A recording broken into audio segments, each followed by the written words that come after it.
Hi everyone, പുതിയൊരു വീഡിയോയിലേക്ക് അവർക്കും സ്വാഗതം. കേരള PSCയുടെ ഡയറി ഫാം ഇൻസ്ട്രക്ടർ എക്സാമിൻ്റെ പ്രിപ്പറേഷൻസ് ആണ് ചാനലിലൂടെ നമ്മൾ ചെയ്തുകൊണ്ടിരിക്കുന്നുള്ളത്.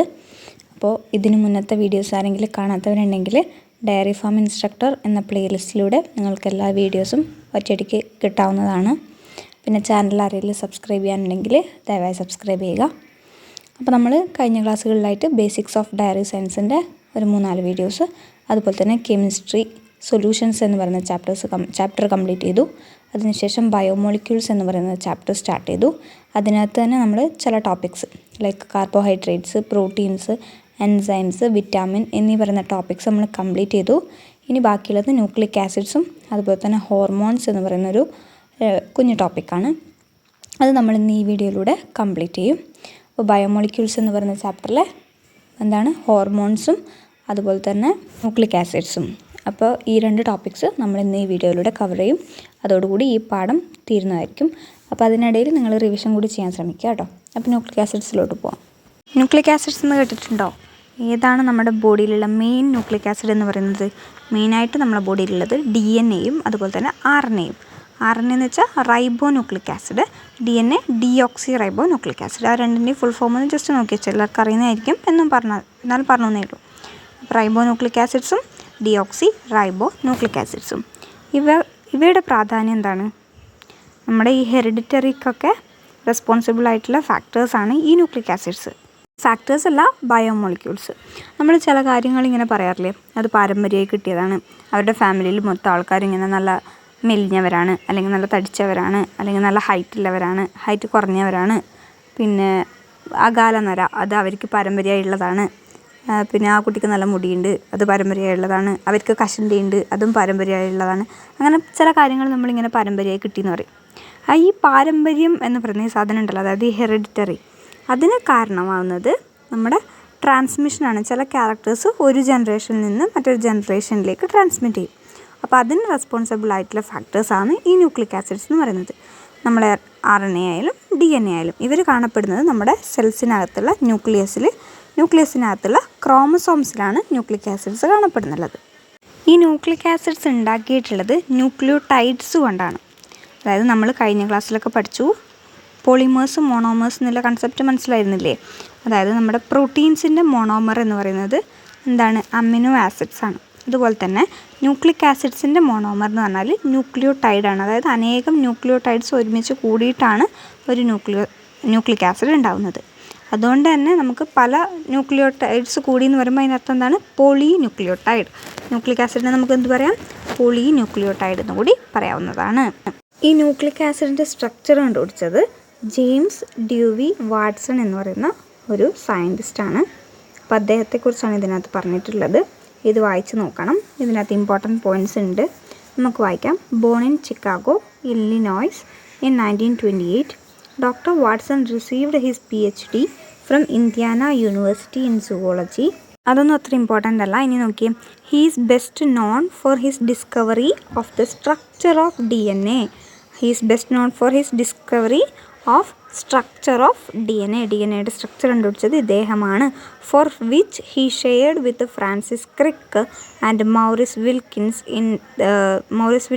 The 1962 Nobel prize in physiology and medicine. അപ്പോൾ ഈ DNA സ്ട്രക്ചർ കണ്ടുപിടിച്ചതിന് 1962 അത് ഓർത്ത് വെക്കുക, 1962 നോബൽ പ്രൈസ് കിട്ടിയിട്ടുണ്ട്. ഷെയർ ചെയ്തത് ആരുടെയൊക്കെ കൂടെയാണ്? ക്രിക്കും അതുപോലെ തന്നെ മൗറിസ് വിൽക്കിൻസും. ഇതിൻ്റെ സ്ട്രക്ചർ കണ്ടുപിടിച്ചു എന്ന് പറഞ്ഞു. ആ സ്ട്രക്ചർ ഏത് ഷേപ്പിലാണുള്ളത്? It is in the shape of a double helix, an elegantly simple structure that resembles a gently twisted ladder. ഒരു ഏണി ഇങ്ങനെ ട്വിസ്റ്റ് ചെയ്ത് വെച്ച പോലെയാണ് DNAയുടെ സ്ട്രക്ചർ ഉള്ളത്. എല്ലാവരും പഠിച്ചിട്ടുള്ള സാധനം തന്നെയാണ്, ഒന്ന് വായിച്ചു നോക്കുക. പിന്നെ നമ്മൾ പറഞ്ഞു, ഒരു DNA ഡിയോക്സി റൈബോ ന്യൂക്ലിക് ആസിഡ് അല്ലെങ്കിൽ ഒരു RNA എന്ന് പറയുന്ന ന്യൂക്ലിക് ആസിഡിൻ്റെ മോണോമർ എന്ന് പറയുന്നത് ന്യൂക്ലിയോടൈഡാണ്. അതായത് ന്യൂക്ലിയോടൈഡ്സ് കൂടി ചേർന്നിട്ടാണ് ന്യൂക്ലിക് ആസിഡ്സ് ഉണ്ടാകുന്നത്. ഈ ന്യൂക്ലിയോടൈഡ് എന്ന് വെച്ചാൽ എന്താണ്? ഈ ന്യൂക്ലിയോടൈഡിനകത്ത് 3 കോമ്പോണൻസ് ആണ് മെയിനായിട്ടുള്ളത്. ഏതൊക്കെയാണെന്ന് വെച്ചാൽ, ഒരു ഷുഗർ മോളിക്യൂൾ ഉണ്ടാവും, പിന്നെ ഒന്ന് ഫോസ്ഫേറ്റ് ഗ്രൂപ്പ് ഉണ്ടാവും, പിന്നെ ഒരു നൈട്രജൻ ബേസ് ഉണ്ടാവും. ഈ 3 കോമ്പൗണ്ട്സ് കൂടി ചേർന്നിട്ടാണ് ഒരു ന്യൂക്ലിയോടൈഡ് ഉണ്ടാകുന്നത്. അങ്ങനെ അനേകം ന്യൂക്ലിയോടൈഡ്സ് കൂടി ചേർന്നിട്ടാണ് എന്തുണ്ടാകുന്നുള്ളത് ഒരു ന്യൂക്ലിക് ആസിഡ്. അതിനകത്ത് ചെറിയൊരു വ്യത്യാസം, DNA ആണെങ്കിൽ sugar molecule deoxy ribose molecule ആയിരിക്കും. ഇനി RNA ആണെങ്കിൽ ഷുഗർ മോളിക്യൂൾ റൈബോസ് ആയിരിക്കും. ആ പേരിൽ തന്നെ ഉണ്ടല്ലോ, ഡിയോക്സി റൈബോ ന്യൂക്ലിക് ആസിഡാണ് DNA. അപ്പോൾ sugar molecule deoxy ribose. RNA ആണെങ്കിൽ റൈബോ ന്യൂക്ലിക് ആസിഡാണ്. അപ്പോൾ ഷുഗർ മോളിക്യൂൾ റൈബോസ് ആയിരിക്കും. ഇതാണ് ചെറിയൊരു വ്യത്യാസമായിട്ട് രണ്ട് ന്യൂക്ലിക് ആസിഡ്സിലുള്ളത്. അപ്പോൾ നമ്മളൊരു ന്യൂക്ലിക് ആസിഡ്സിനെ ഹൈഡ്രോലിസിസ് ചെയ്യുകയാണെങ്കിലോ, അതായത് അതിനെ ബ്രേക്ക് ചെയ്യുകയാണെങ്കിലോ ഏതൊക്കെ കോമ്പൗണ്ട്സ് നമുക്ക് കിട്ടും? ഒരു ഷുഗർ മോളിക്യൂൾ കിട്ടും, ഒരു ഫോസ്ഫേറ്റ് ഗ്രൂപ്പ് കിട്ടും, അതുപോലെ തന്നെ ഒരു നൈട്രജൻ ബേസും കിട്ടും. ഇവിടെ നമുക്ക് റൈബോസും ഡിയോക്സി റൈബോസിൻ്റെ സ്ട്രക്ചർ തന്നിട്ടുണ്ട്. ജസ്റ്റ് വായിച്ച് മനസ്സിലാക്കിയാൽ മാത്രം മതി. സ്ട്രക്ചറൊന്നും കാണാപ്പാടം പഠിക്കാനൊന്നുമില്ല. DNAയും RNAയും തമ്മിലുള്ള ഒരു വ്യത്യാസം മനസ്സിലായില്ലേ? ഒന്ന് ഷുഗർ മോളിക്യൂൾ തമ്മിൽ ഡിയോക്സി റൈബോസും റൈബോസും ആയിരിക്കും. പിന്നെ ഒരു വ്യത്യാസം എന്ന് പറഞ്ഞാൽ നൈട്രജൻ ബേസസ് ആണ്. ടോട്ടൽ 5 നൈട്രജൻ ബേസാണ് ഉള്ളത്. ചിത്രത്തിനകത്ത് കാണുന്നുണ്ട് adenine, guanine, cytosine, thymine, uracil. ഇതിൽ DNA ആണെങ്കിൽ, ഡിയോക്സി റൈബോ ന്യൂക്ലിക് ആസിഡ് ആണെങ്കിൽ അതിനുള്ള നൈട്രജൻ ബേസസ് എന്ന് പറയുന്നത് അഡനിൻ, തൈമിൻ, ഗ്വാനിൻ, സൈറ്റോസിൻ എന്നീ 4 ന്യൂക്ലിക് ആസിഡ്സ് ആണ് DNAയിൽ കാണപ്പെടുന്നത്. എന്നാൽ RNAയിൽ ഈ തൈമിൻ ഉണ്ടാവില്ല, അതിന് പകരം യുറാസിലായിരിക്കും. ഓക്കെ, 2 ന്യൂക്ലിക് ആസിഡ്സിലും 4 നൈട്രജൻ ബേസസ് ആണ് കാണപ്പെടുന്നുള്ളത്. അതിനകത്ത് DNAയിൽ ഉണ്ടാകുന്ന നൈട്രജൻ ബേസസ് ATGC ആണ്. Adenine, thymine, guanine, cytosine. എന്നാൽ യുറാസിൽ DNAയിൽ ഇല്ല. എന്നാൽ RNAയിലാണെങ്കിലോ തൈമിന് പകരം ഉണ്ടാകുന്നത് യുറാസിലായിരിക്കും. അതിനകത്ത് 4 AGCU ആണ് RNAയിൽ വരുന്നുള്ളത്. മനസ്സിലായില്ലേ? ഇതാണ് DNAയും RNAയും തമ്മിലുള്ള വ്യത്യാസം. ഒന്ന് deoxyribose molecule, ribose molecule. പിന്നെ നൈട്രജൻ ബേസിൽ തൈമിനാണ് DNAയിലുള്ളത്, യുറാസിലാണ് RNAയിലുള്ളത്. ഓക്കെ, അപ്പോൾ ഇത്രയാണ് കെമിക്കൽ കോമ്പോസിഷൻ ഓഫ് ന്യൂക്ലിക് ആസിഡ്സിൽ വരുന്നുള്ളത്. നെക്സ്റ്റ് സ്ട്രക്ചറാണ്. അപ്പോൾ നമ്മൾ നേരത്തെ പറഞ്ഞു ന്യൂക്ലിയോടൈഡ്സ് ആണ് മോണോമേഴ്സ്. എന്താണ് ന്യൂക്ലിയോടൈഡിൽ? ഒരു ഷുഗർ മോളിക്യൂൾ, ഒരു ഫോസ്ഫേറ്റ് ഗ്രൂപ്പ്, ഒരു നൈട്രജൻ ബേസ് ഉണ്ടാവും. ഇത്രയും കാര്യങ്ങളാണ് പറഞ്ഞത്. ഈ ചിത്രത്തിനകത്ത് നിങ്ങൾക്ക് A എന്ന് പറയുന്നത് ഒരു ന്യൂക്ലിയോസൈഡാണ്, B എന്ന് പറയുന്നത് ഒരു ന്യൂക്ലിയോടൈഡാണ്. എന്താണ് ഡിഫറൻസ് രണ്ടും തമ്മിലുള്ളത്? ഈ ന്യൂക്ലിയോസൈഡിനകത്ത് നിങ്ങൾക്കൊരു റൈബോസ് മോളിക്യൂളും അതിൻ്റെ സൈഡിൽ ഫസ്റ്റ് കാർബണിൽ ഒരു ബേസ്, നൈട്രജൻ ബേസിന് നിങ്ങൾക്ക് കാണാൻ പറ്റും. ന്യൂക്ലിയോടൈഡിൽ എന്താണ്? ബേസും ഉണ്ട്, റൈബോസ് ഷുഗറും ഉണ്ട്, 5th കാർബൺ ആറ്റത്തിൽ ഒരു ഫോസ്ഫേറ്റ് ഗ്രൂപ്പും ഉണ്ട്. അപ്പോൾ മനസ്സിലായോ ന്യൂക്ലിയോസൈഡും ന്യൂക്ലിയോടൈഡും തമ്മിലുള്ള വ്യത്യാസം എന്താണെന്ന്? ആദ്യം ഉണ്ടാകുന്നത് ന്യൂക്ലിയോസൈഡാണ്. അതായത് റൈബോസ് മോളിക്യൂള് നമ്മുടെ നൈട്രജൻ ബേസുമായിട്ട് ജോയിൻ ചെയ്യും. ഏത് കാർബണിലാണ് നൈട്രജൻ ബേസ് വരുന്നത്? കാർബൺ, ഫസ്റ്റ് കാർബണിലേക്കാണ് നൈട്രജൻ ബേസ് വരുന്നുള്ളത്. അവിടെ എഴുതിയിട്ടുണ്ട്, a unit formed by the attachment of a base to 1' position of sugar is known as nucleoside. അപ്പോൾ റൈബോസ് ഷുഗറിൻ്റെ മേലെ 1' കാർബണിലേക്ക് ഒരു നൈട്രജൻ ബേസ് അറ്റാച്ച് ചെയ്യുമ്പോൾ അത് ന്യൂക്ലിയോസൈഡ് ആവും. പിന്നീട് ഈ ന്യൂക്ലിയോസൈഡിലേക്കാണ് ഫോസ്ഫേറ്റ് ഗ്രൂപ്പ് ആഡ് ചെയ്യുന്നത്, അറ്റാച്ച് ചെയ്യുന്നത്. ഏത് കാർബണിൽ? 5th കാർബണിൽ, 5' പൊസിഷനിൽ. ആ പൊസിഷൻ ശരിക്കും മനസ്സിലാക്കി വെക്കുക. ഫസ്റ്റ് കാർബണിൽ ബേസും 5th കാർബണിൽ ഫോസ്ഫേറ്റും. അങ്ങനെ ന്യൂക്ലിയോസൈഡ് ന്യൂക്ലിയോടൈഡായിട്ട് മാറും. പിന്നെ ഈ ന്യൂക്ലിയോടൈഡ്സ് തമ്മിൽ ജോയിൻ ചെയ്യും, അങ്ങനെ ന്യൂക്ലിക് ആസിഡായി മാറും. ഈ ന്യൂക്ലിയോടൈഡ്സ് തമ്മിൽ ജോയിൻ ചെയ്യുന്ന ആ ലിങ്കേജിനെയാണ് നമ്മൾ ഫോസ്ഫോ ഡയസ്റ്റർ ലിങ്കേജ് എന്ന് പറയുന്നത്. മുന്നത്തെ ക്ലാസ്സിൽ നമ്മൾ കാർബോഹൈഡ്രേറ്റ്സിൻ്റെ സമയത്ത് മോണോമേഴ്സ് തമ്മിൽ ജോയിൻ ചെയ്യുന്ന ഒരു ലിങ്കേജിൻ്റെ പേര് പറഞ്ഞിട്ടുണ്ടായിരുന്നു. ഓർമ്മയുള്ളവർ കമൻറ്റ് ബോക്സിൽ രേഖപ്പെടുത്തുക, മറന്നിട്ടുള്ളവർ ഒന്നുകൂടി പോയി വീഡിയോ കാണാം. അപ്പോൾ ഇവിടുത്തെ ലിങ്കേജിൻ്റെ പേര് ഫോസ്ഫോ ഡയസ്റ്റർ ലിങ്കേജാണ്. ഇനി നമ്മൾ ഇപ്പോൾ പറഞ്ഞത് 2 ന്യൂക്ലിയോടൈഡ്സ് തമ്മിൽ ജോയിൻ ചെയ്യുന്ന ലിങ്കേജാണ് ഫോസ്ഫോ ഡയസ്റ്റർ ലിങ്കേജ്. ഈ ബോണ്ട് ഏതൊക്കെ കാർബൺ ആറ്റംസ് തമ്മിലാണ് ഉണ്ടാകുന്നത്? 5' കാർബണും അതുപോലെ തന്നെ 3' കാർബണും. നമുക്ക് നെക്സ്റ്റ് പിക്ചറിൽ കാണാം. ഇതിനകത്ത് 2 ന്യൂക്ലിയോടൈഡ്സ് നിങ്ങൾക്ക് കാണാൻ പറ്റും. അതായത് ബേസ് ഷുഗർ ഫോസ്ഫേറ്റ് ഗ്രൂപ്പ് ഉണ്ട്, താഴെയും ബേസ് ഷുഗർ ഫോസ്ഫേറ്റ് ഗ്രൂപ്പ് ഉണ്ട്. ഇതിനകത്ത് ഈ ഫസ്റ്റ് കാർബണിലെ 3' എൻഡിൽ ഒരു OH ഉണ്ട്, 3rd കാർബണിൽ ഒരു OH ഗ്രൂപ്പ് ഉണ്ട്. അതുപോലെ തന്നെ 2nd കാർബണിൽ ഈ 5' എൻഡിൽ ഒരു ഫോസ്ഫേറ്റ് ഗ്രൂപ്പ് ഉണ്ട്. അതിനിടയിലാണ് ഈ ഫോസ്ഫോ ഡയസ്റ്റർ ലിങ്കേജ് വരുന്നുള്ളത്. അങ്ങനെ ഓരോ ന്യൂക്ലിയോടൈഡ്സും ജോയിൻ ചെയ്തിട്ടാണ് ഒരു ന്യൂക്ലിക് ആസിഡ്സ് ഫോം ചെയ്യുന്നുള്ളത്. അപ്പോൾ ഈ പിക്ചർ തന്നെ ഫോർമേഷൻ ഓഫ് എ ഡൈ ന്യൂക്ലിയോടൈഡാണ്. ഇതിനകത്ത് 2 ന്യൂക്ലിയോടൈഡ്സ് ഫോം ചെയ്തതാണ് കാണിച്ചത്. അതുപോലെ തന്നെ പോളി ന്യൂക്ലിയോടൈഡ്സ് എങ്ങനെ ഉണ്ടാവും? സെവറൽ ന്യൂക്ലിയോടൈഡ്സ് അറ്റാച്ച് ചെയ്തിട്ട് പോളി ന്യൂക്ലിയോടൈഡ്സ് ഫോം ചെയ്യും. സിമ്പിളായിട്ട് നമ്മൾ എഴുതുകയാണെങ്കിൽ ബേസും ഷുഗറും ഫോസ്ഫേറ്റും, ആ ഫോസ്ഫേറ്റും ഷുഗറും തമ്മിൽ നെക്സ്റ്റ് ഫോസ്ഫോഡയസ്റ്റർ ലിങ്കേജ് വരും. ആ ഷുഗർ ബേസിനും ഫോസ്ഫേറ്റുമായിട്ട് ജോയിൻ ചെയ്തിട്ടുണ്ടാവും. അങ്ങനെയാണ് ഒരു മോളിക്യൂൾ വരുന്നത്. അതായത് ഒരു ന്യൂക്ലിയോടൈഡ്സിൽ ബേസ്, ഫോസ്ഫേറ്റ്, ഷുഗർ. ഇത് നെക്സ്റ്റ് ന്യൂക്ലിയോടൈഡായിട്ട് എങ്ങനെയാണ് ലിങ്ക് ചെയ്യുന്നത്? ഷുഗറും ഫോസ്ഫേറ്റും തമ്മിലുള്ള ബോണ്ടാണ്. അതാണ് ഫോസ്ഫോഡൈസ്റ്റർ ലിങ്കേജ്. ആ പൊസിഷൻ കൃത്യമായിട്ട് ഓർത്ത് വെക്കുക. 3' 5'. അതുപോലെ തന്നെ ബേസ്, നൈട്രജൻ ബേസ് ജോയിൻ ചെയ്യുന്നത് ഫസ്റ്റ് കാർബണിൽ, ഫോസ്ഫേറ്റ് ഗ്രൂപ്പ് 5th കാർബണിൽ. ഇതൊക്കെ ഓർത്ത് വെക്കുക. അതിൻ്റെ കൂടെ തന്നെ പറയാനുള്ളത്, എക്സാമിൻ്റെ സിലബസ് വന്നപ്പോൾ ഉണ്ടായ ആ ഒരു എന്താ പറയുക, ഇൻട്രസ്റ്റ് ഇപ്പോൾ പോകെ കുറഞ്ഞു വരുന്നതായിട്ടാണ് എനിക്ക് ഫീൽ ചെയ്തിട്ടുള്ളത്. ഇനി എക്സാമിന് അത്രയും ദിവസങ്ങൾ ബാക്കിയുള്ളൂ. അപ്പോൾ എല്ലാവരും ഇൻട്രസ്റ്റൊക്കെ തിരിച്ചു കൊണ്ടുവരിക. പിന്നെ 2-3 ദിവസമായിട്ട് നവരാത്രിയും കാര്യങ്ങളൊക്കെ ആയതുകൊണ്ട് എല്ലാവരും ഒരു സെലിബ്രേഷൻ മൂഡിലായിരുന്നു, ഹോളിഡേ മൂഡിലായിരുന്നു. അപ്പോൾ എല്ലാവരും വീണ്ടും പഠിക്കാൻ വരിക. ഓക്കെ, അപ്പോൾ ക്ലാസ്സിലോട്ട് തിരിച്ചു വരാം. നമ്മൾ പറഞ്ഞുകൊണ്ടിരിക്കുന്നത് സ്ട്രക്ചർ ഓഫ് ന്യൂക്ലിക് ആസിഡിനെ കുറിച്ചാണ്. ഏകദേശം ഒരു ന്യൂക്ലിയോടൈഡ് എന്താണ്, ന്യൂക്ലിയോസൈഡ് എന്താണെന്ന് മനസ്സിലായി. ഇനി ഈ ന്യൂക്ലിയോസൈഡ് എങ്ങനെയാണ് ന്യൂക്ലിയോടൈഡായി മാറുന്നതെന്ന് മനസ്സിലായി. ന്യൂക്ലിയോടൈഡ്സ് തമ്മിൽ എങ്ങനെയാണ് ജോയിൻ ചെയ്യുന്നതെന്ന് മനസ്സിലായി. ഏകദേശം ഒരു പ്രൈമറി സ്ട്രക്ചറിൻ്റെ ഐഡിയ നമുക്ക് കിട്ടി. ഈ പ്രൈമറി സ്ട്രക്ചർ എന്ന് വെച്ചാൽ എന്താണ്? നമ്മൾ പറഞ്ഞു ഒരു ന്യൂക്ലിയോടൈഡ് എന്താണ്? ഷുഗർ, ഫോസ്ഫേറ്റ്, അതുപോലെ തന്നെ ഒരു നൈട്രജൻ ബേസ്, അങ്ങനെ കുറേ ന്യൂക്ലിയോടൈഡ്സ് ജോയിൻ ചെയ്ത് ന്യൂക്ലിയോക് ആസിഡ് ഉണ്ടാവുന്നു. അപ്പോൾ ഏത് സ്ഥാനത്ത് ഏത് നൈട്രജൻ ബേസ് വരണം എന്നുള്ള ആ ഇൻഫർമേഷനെയാണ് നമ്മളെന്ത് പറയുന്നത്? പ്രൈമറി സ്ട്രക്ചർ എന്ന് പറയുന്നുള്ളത്. ഓക്കെ, ഒരു ന്യൂക്ലിയോക് ആസിഡിൽ 4 നൈട്രജൻ ബേസ് ഉണ്ടെന്ന് പറഞ്ഞല്ലോ. ഇതിപ്പോൾ DNA-യിലായാലും RNA-യിലായാലും 4 എണ്ണം ഉണ്ട്. അപ്പോൾ ഈ 4 എണ്ണം ഏതൊക്കെ സമയത്ത് എവിടെയൊക്കെ വരണം എന്നുള്ള ആ ഇൻഫർമേഷനെയാണ് നമ്മൾ, അല്ലെങ്കിൽ ആ ഓർഡറിനെയാണ് നമ്മൾ പ്രൈമറി സ്ട്രക്ചർ എന്ന് പറയുന്നുള്ളത്. പിന്നെ ഈ ചിത്രത്തിൽ കാണുന്ന ഈ സ്ട്രക്ചറാണ് അതിൻ്റെ സെക്കൻഡറി സ്ട്രക്ചർ, അല്ലെങ്കിൽ ഡബിൾ ഹെലിക്സ് എന്ന് പറയും. Double strand helix structure of DNA. ഇതാണ് നേരത്തെ നമ്മൾ പറഞ്ഞ വാട്സണും ക്രിക്കൊക്കെ കൂടി കണ്ടുപിടിച്ചിട്ടുള്ള സ്ട്രക്ചർ എന്ന് പറയുന്നത്. 1962 നോബൽ പ്രൈസ് കിട്ടിയത് ഇതിൻ്റെ ഡിസ്കവറിക്കായിരുന്നു. അപ്പോൾ ഈ ഡബിൾ ഹെലിക്കൽ സ്ട്രക്ചർ എങ്ങനെ ഉണ്ടാകുന്നതെന്ന് ജസ്റ്റ് ഒരു ഐഡിയ പറഞ്ഞുതരാം. നമ്മളിപ്പോൾ പറഞ്ഞ ഈ പോളിന്യൂക്ലിയോടൈഡ് ചെയിൻ ഉണ്ടല്ലോ, അങ്ങനത്തെ 2 ചെയിൻ അടുത്ത് വന്നാൽ അതിൽ കോംപ്ലിമെൻ്ററി ആയിട്ടുള്ള നൈട്രജൻ ബേസ്, അതായത് സൈറ്റോസിൻ ഗ്വാനിനായിട്ട്, അതുപോലെ തന്നെ അഡനിൻ തൈമിനായിട്ട്, ATU ആയിട്ട് GCU ആയിട്ട് ഹൈഡ്രജൻ ബോണ്ട് ഫോം ചെയ്യും. എന്നിട്ട് അവർ തമ്മിൽ പെയർ ചെയ്യും. അപ്പോൾ എന്താവും? ഡബിൾ സ്ട്രാൻഡഡ് ആയിട്ടുള്ള ഒരു മോളിക്യൂൾ കിട്ടും. അതിങ്ങനെ ട്വിസ്റ്റ് ചെയ്യുമ്പോഴാണ് നമുക്ക് ഈ ഡബിൾ ഹെലിക്കൽ സ്ട്രക്ചർ കിട്ടുന്നുള്ളത്, ട്വിസ്റ്റഡ് ലാഡർ പോലെ.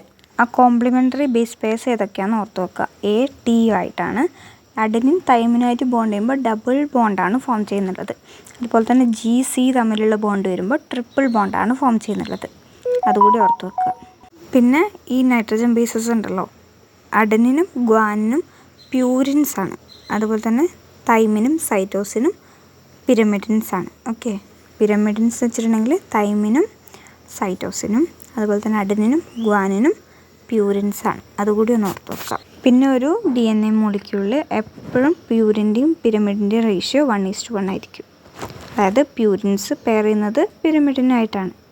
അങ്ങനെയാണെങ്കിൽ രണ്ടിൻ്റെയും റേഷ്യോ സെയിം ആയിരിക്കുമല്ലോ. അതിനാണ് നമ്മൾ ചർഗാഫ് റൂൾ എന്ന് പറയുന്നത്. അത് നമുക്ക് ഡീറ്റെയിൽഡായിട്ട് ബയോളജിയിൽ പഠിക്കാനുണ്ട്.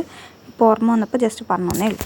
ഇത്രയും പറഞ്ഞത് DNA-യുടെ സ്ട്രക്ചറാണ്. നെക്സ്റ്റ് RNA കുറിച്ച് പറയുകയാണെങ്കിൽ, RNA എന്ന് പറയുന്നത് സിംഗിൾ സ്ട്രാൻഡഡ് ആണ്. അതായത് കോംപ്ലിമെൻ്ററി ബേസ് പെയർസ് ഒന്നും ഇല്ല, അവർ തമ്മിൽ ബോണ്ടൊന്നും ഫോം ചെയ്യില്ല. ഒരു സിംഗിൾ സ്ട്രാൻഡഡ് ആയിട്ടാണ് ഫോം ചെയ്യുന്നുള്ളത്.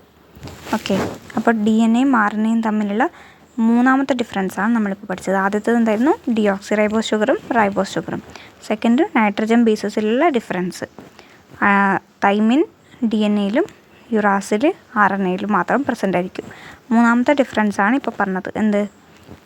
സിംഗിൾ സ്റ്റാൻഡേർഡും ഡബിൾ സ്റ്റാൻഡേർഡും. ഇത്രയും ഓർത്ത് വെക്കുക. പിന്നെ ടെക്സ്റ്റ് ബുക്കിനകത്ത് 3 ടൈപ്സ് ഓഫ് RNAസിനെ കുറിച്ച് പറഞ്ഞിട്ടുണ്ട്. ജസ്റ്റ് നെയിംസ് മാത്രം. mRNA, tRNA, rRNA. mRNA വെച്ചാൽ messenger RNA, tRNA transfer RNA, അതുപോലെ തന്നെ rRNA റൈബോസോമൽ RNA. ഇതൊക്കെയാണ് 3 ടൈപ്സ് ഓഫ് RNAs.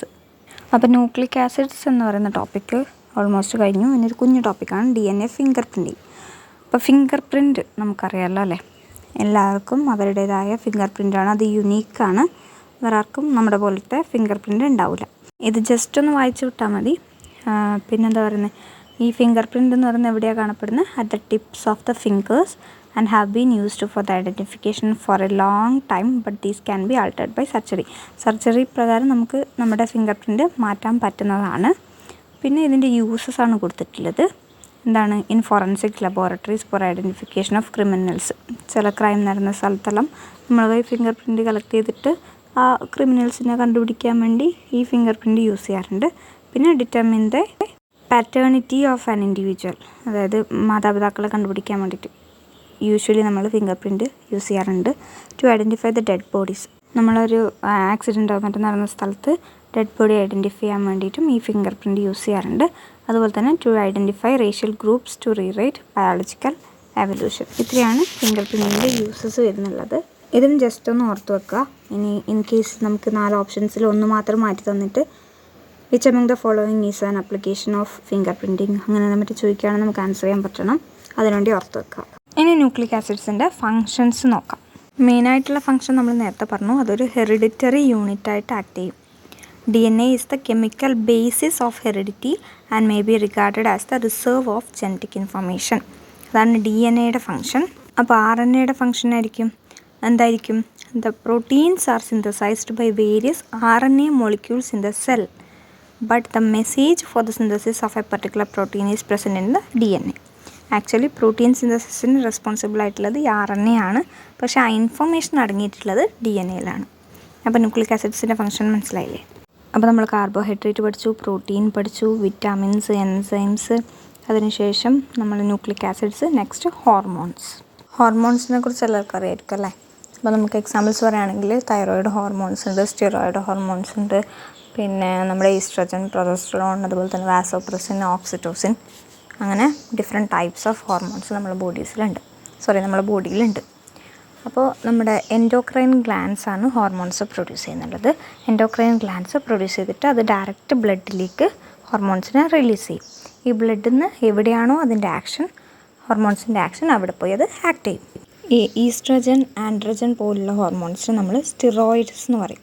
അതുപോലെ തന്നെ ചിലത് പോളിപെപ്റ്റൈഡ് ഹോർമോൺസ് പറയും, അതായത് ഇൻസുലിനും എൻഡോർഫിൻസും ഇതുപോലത്തുള്ള ഹോർമോൺസിന് നമ്മൾ പോളിപെപ്റ്റൈഡ് ഹോർമോൺസ് എന്ന് പറയും.